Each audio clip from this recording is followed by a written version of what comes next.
The low pressure gauge is come down to 30 inches of mercury, which is normal. During this process, what we can be doing is we can be putting the system back together. So in this case, we've replaced the evaporator. The seat has to go back in on this International. We have some lines to tie wrap up.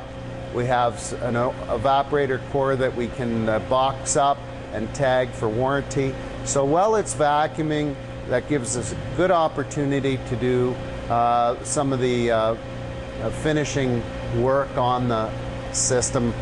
Rather than just standing around, we can be utilizing our time. So we're just finishing up the vacuuming. It's going to go into its leak test.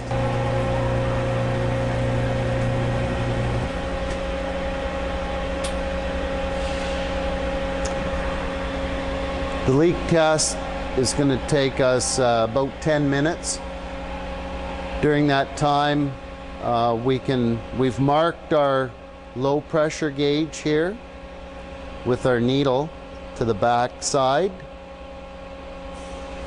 As that, if there's any leaks, that'll move up.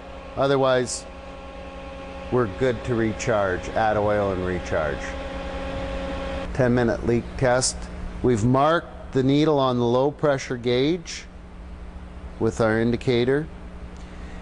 If there's a leak during that 10 minutes, the low pressure gauge will rise. We'll have to address the leak with another leak test. Sometimes if the leaks are very, very small, soap and water may not reveal them, at which point you can add some dye to the system, charge the system, run it, and use the black light test to reveal the leaks. So we'll wait 10 minutes. While we're waiting, we can finish up with some of the reassembly of the vehicle and tagging of parts. We've got enough refrigerant in here to charge the system. We're going to charge it now that our vacuum is held. We simply do that by hitting the charge button. It'll ask us in the charge mode if we would like to add oil. So oil inject, yes. We want to add oil to the system as we've replaced components. We've replaced the evaporator, which takes approximately 2 ounces of oil, as well as a condenser.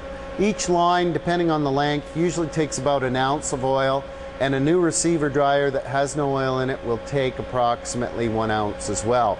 So in this case, we've replaced the evaporator for 2 ounces and the receiver dryer for 1 ounce, so we'll add 3 ounces of oil in it.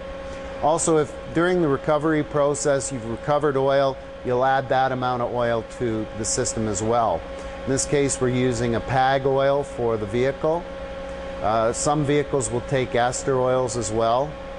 Make sure that you use it from a sealed container.